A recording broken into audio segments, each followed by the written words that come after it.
In Montreal in 1935. I had a patient who had had an operation on her kidney. She had a perfectly reasonable post-operative course.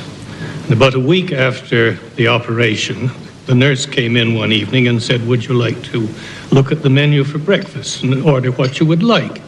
She said, "Oh, no, it's no use." She said, "I'll be dead before breakfast time." Well, I was sent for, and she was so certain of this that I did something I had never done before and didn't do after. I sent for the head of the department, who came in, and he met the professor of medicine on the steps, and he brought him in too.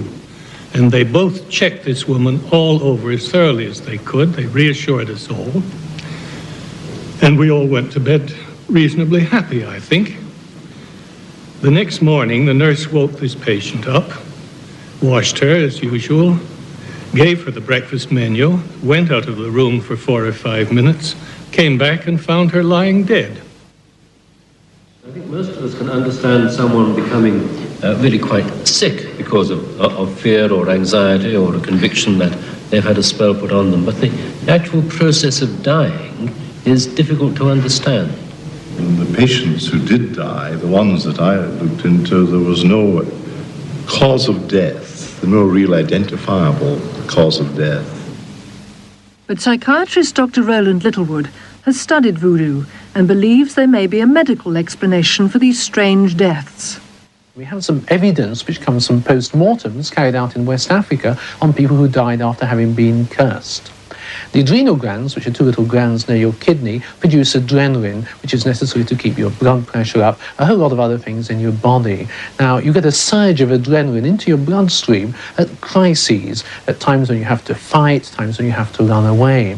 Now, it seems that in these particular individuals, after they've been cursed, the adrenal glands were completely drained of adrenaline, as if it had all been used up in one surge. And as it was used up, the blood pressure then drops dramatically, and the person dies.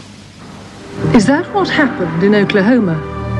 Here in the Oddfellows Cemetery lies businessman Finis P. Ernest. He died at the Veterans Administration Hospital, Oklahoma City, in 1960.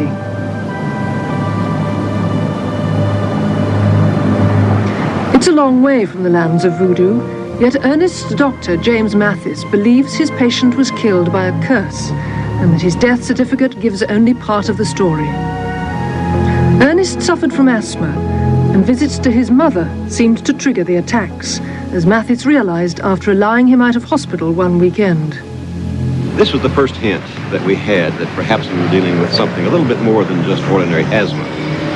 So a week later, on August the 17th, we gave him the same sort of pass, but this time with some different instructions. We said, please do not visit your mother. Go in the opposite direction. Go to a motel, and if I recall correctly, he actually went back to the place where he was born, a little town west of here, about 150 miles.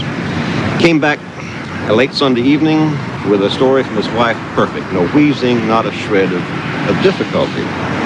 Well, this sort of clinched it, we thought, and in his own mind, he began to see that something was wrong, but perhaps he didn't get the physiology exactly correct. He said, it looks like I'm, quote, allergic to my mother, unquote.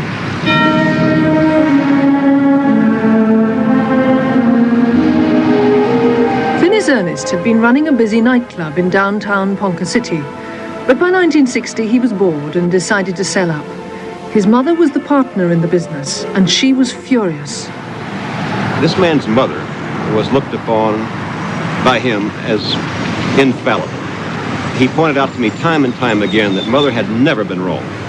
Every time she had predicted something, it came true. For example, she had predicted that his first marriage would fail. It failed. She predicted his second marriage would fail. It failed. She predicted his third marriage would be successful. It was successful. The business was the key. When he mentioned selling it, sometimes about a year and a half before the final outcome, she adamantly said no, in no way. And her words, according to him, were, something dire will happen to you. The memory of their last weekend together is cherished by his widow, Josephine. This last weekend that I had with him at the down to Oklahoma City in the motel, and we just had a marvelous time, and he just seemed like he could never be ill again.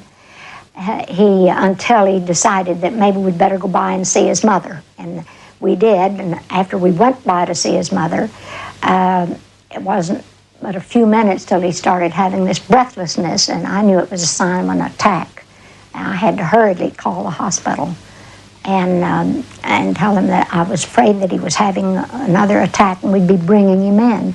Once over the attack, Ernest told Mathis he was going ahead with the nightclub sale.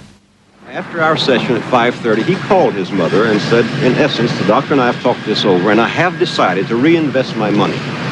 And he was going to reinvest this money in a business that did not need money. And he said, we will not need your advice. She listened to him politely, apparently, and said, son, have I ever been wrong? And he said, no. And she said, what did I tell you? Well, he said, you said something dire would happen to me. She said, it will. It will. Within the hour, Finis Ernest was dead. I really believe that last call, telephone call, conversation with his mother contributed directly to his death.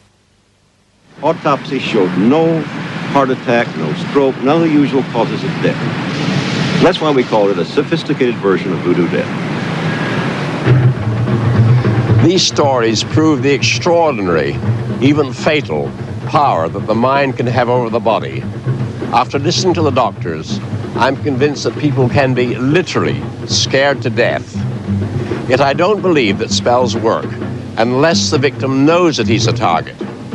For what kills is not any occult power of the witch doctor, but the victim's own belief that he is doomed.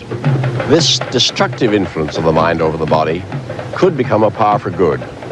Doctors have always known what a crucial role a patient's psychological state has on the progress of his disease. These dark tales of fear and death could lead to new techniques for harnessing the mind, not to kill, but to cure.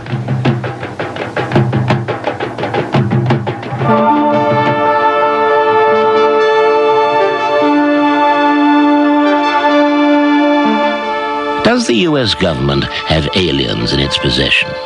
Hear the evidence next on Visitors from Space.